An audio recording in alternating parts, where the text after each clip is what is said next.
యక్ష ప్రశ్నలు. ధర్మరాజును పరీక్షించుటకు యమధర్మరాజు యక్షుడి రూపంలో 72 చిక్కు ప్రశ్నలు అడిగాడు. వాటికి ధర్మరాజు ఇచ్చిన జవాబులు. 1. సూర్యుణ్ణి ఉదయింప చేయువారు ఎవరు?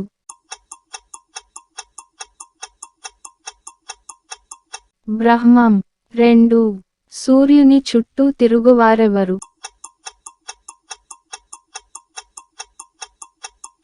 దేవతలు. 3. సూర్యుని అస్తమింపచేయునది ఏది?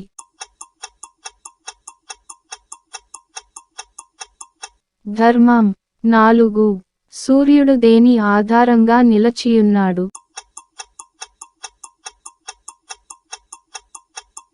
సత్యం. 5. మానవుడు దేనివలన శ్రోత్రియుడగును?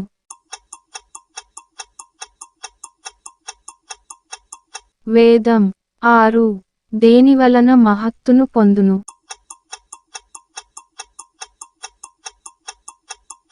తపస్సు. 7. మానవునికి సహాయపడునది ఏది?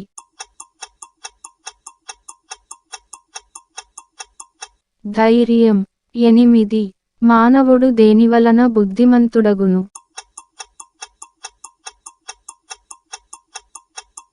పెద్దలను సేవించుట వలన.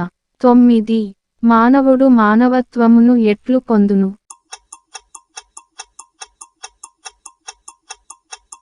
అధ్యయనము వలన. 10. మానవునికి సాధుత్వాలు ఎట్లు సంభవిస్తాయి?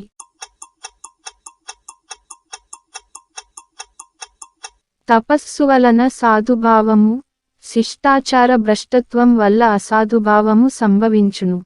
11. మానవుడు మనుష్యుడెట్లు అవుతాడు?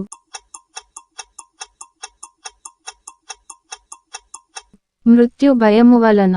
12. జీవన్మృతుడెవరు?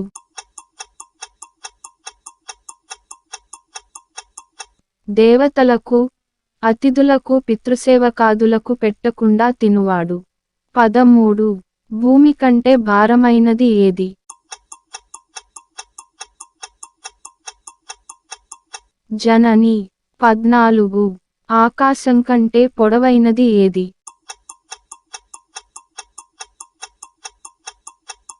తండ్రి. 15.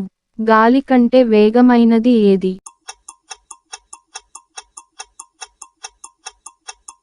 మనస్సు. 16. మానవునికి సజ్జనత్వం ఎలా వస్తుంది?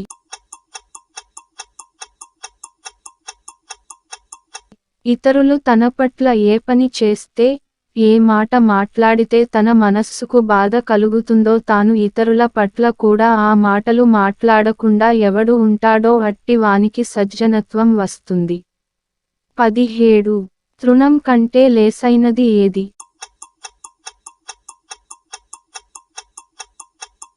చింత. 18. నిద్రలో కూడా కన్ను మూయనిది ఏది?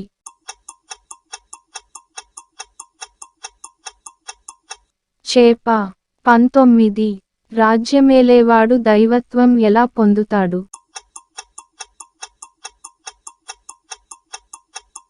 అస్త్రవిద్యచే. 20. రాజ్యాధినేతకు సజ్జనత్వం ఎలా కలుగుతుంది?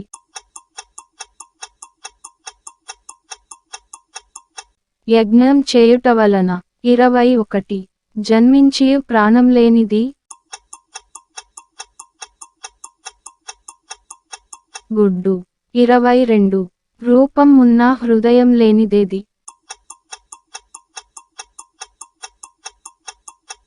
రాయి. 23. మానవుడికి దుర్జనత్వం ఎలా వస్తుంది?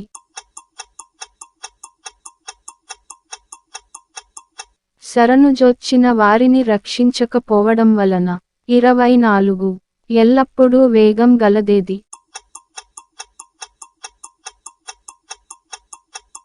నది. 25. రైతుకు ఏది ముఖ్యం?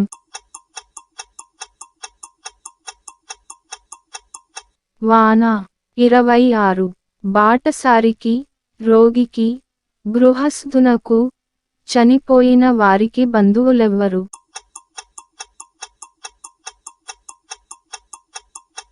స్వార్థం, వైద్యుడు, శీలవతి అనుకూలవతి అయిన భార్య, సుకర్మ వరుసగా బంధువులు. 27. ధర్మానికి ఆధారమేది?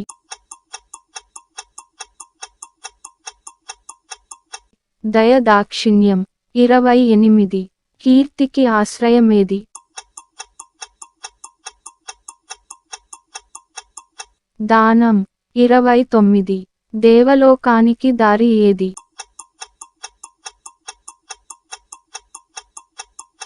సత్యం. 30. సుఖానికి ఆధారం ఏది?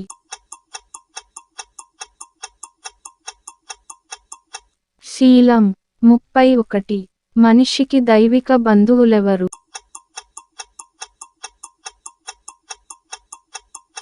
భార్య, భర్త. 32. మనిషికి ఆత్మ ఎవరు?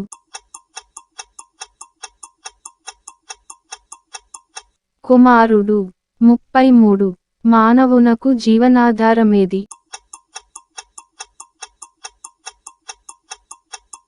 మేఘం. 34. మనిషికి దేనివల్ల సంతసించును?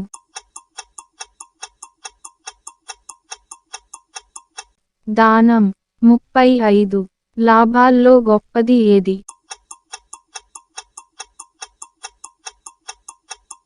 ఆరోగ్యం. 36. సుఖాల్లో గొప్పది ఏది?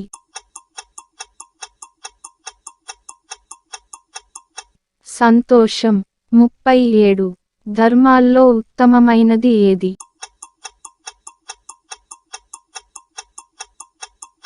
అహింస. 38. దేనిని నిగ్రహిస్తే సంతోషం కలుగుతుంది?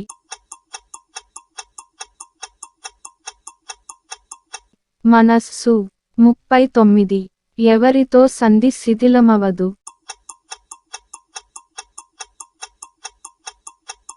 సజ్జనులతో. 40. ఎల్లప్పుడూ తృప్తిగా పడియుండునదేది?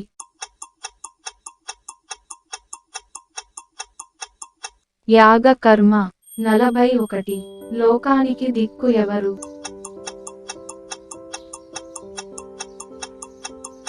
సత్పురుషులు.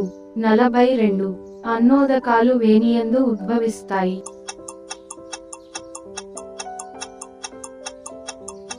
భూమి, ఆకాశములందు. 43. లోకాన్ని కప్పి ఉన్నది ఏది?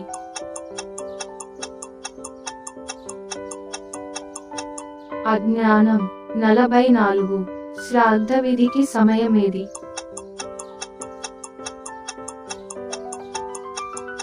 బ్రాహ్మణుడు వచ్చినప్పుడు. 45.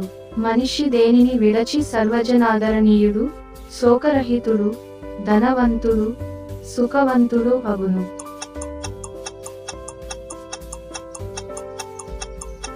వరుసగా గర్వం, క్రోధం, లోభం, తృష్ణ విడచినచో. 46. తపస్సు అంటే ఏమిటి?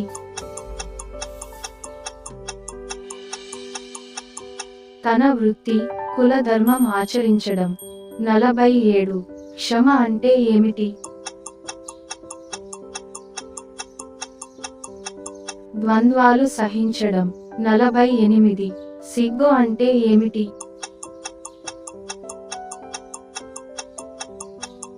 చేయరాని పనులంటే జడవడం.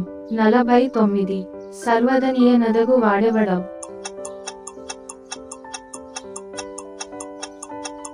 ప్రియాప్రియాలను సుఖదు కాలను సమంగా ఎంచువాడు. 50. జ్ఞానం అంటే ఏమిటి?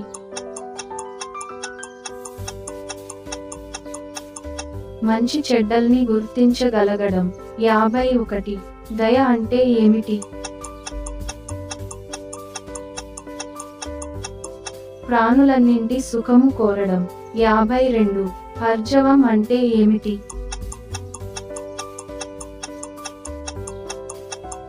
సదా సమభావం కలిగి ఉండడం. 53. సోమరితనం అంటే ఏమిటి?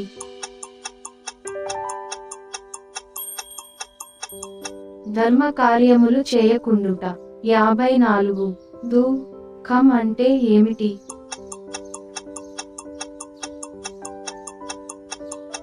అజ్ఞానం కలిగి ఉండటం. 55. ధైర్యం అంటే ఏమిటి?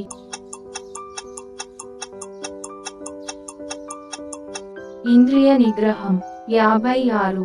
స్నానం అంటే ఏమిటి?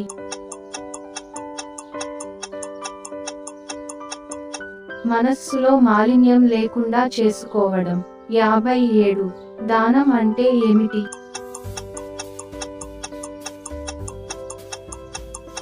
సమస్త ప్రాణుల్ని రక్షించడం.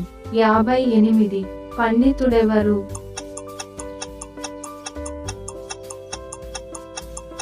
ధర్మం తెలిసినవాడు. 59. మూర్ఖుడెవడు?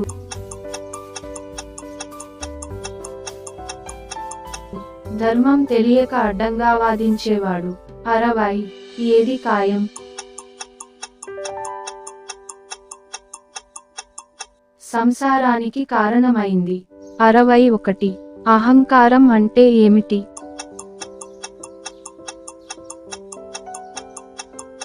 అజ్ఞానం. 62. డంబం అంటే ఏమిటి?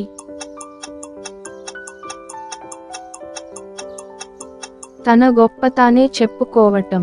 63. ధర్మం, అర్థం, కామం ఎక్కడ కలియును?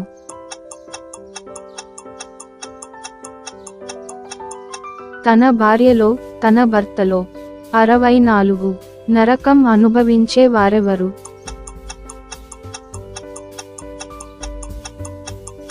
ఆశపెట్టి దానం ఇవ్వనివాడు, వేదాల్ని, ధర్మశాస్త్రాల్ని, దేవతల్ని, పితృదేవతల్ని ద్వేషించేవాడు, దానం చేయనివాడు.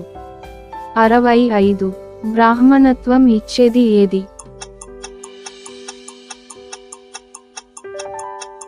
ప్రవర్తన మాత్రమే.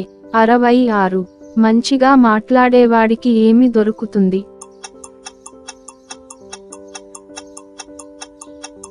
మైత్రి. 67. ఆలోచించి పనిచేసేవాడు ఏమవుతాడు?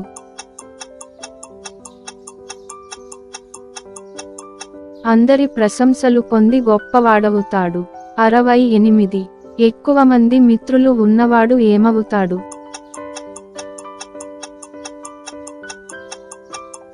సుఖపడతాడు. 69. ఎవడు సంతోషంగా ఉంటాడు?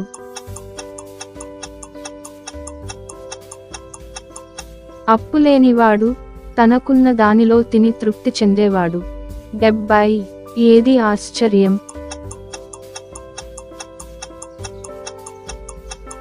ప్రాణులు ప్రతిరోజు మరణిస్తూ ఉండడం చూస్తూ మనిషి తానే శాశ్వతంగా ఈ భూమి మీద ఉండిపోతాననుకోవడం. 71. లోకంలో అందరికన్నా ధనవంతుడెవరు?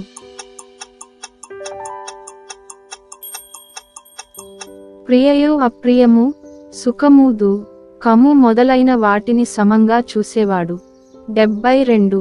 స్థితప్రజ్ఞుడు అని ఎవరిని అంటారు?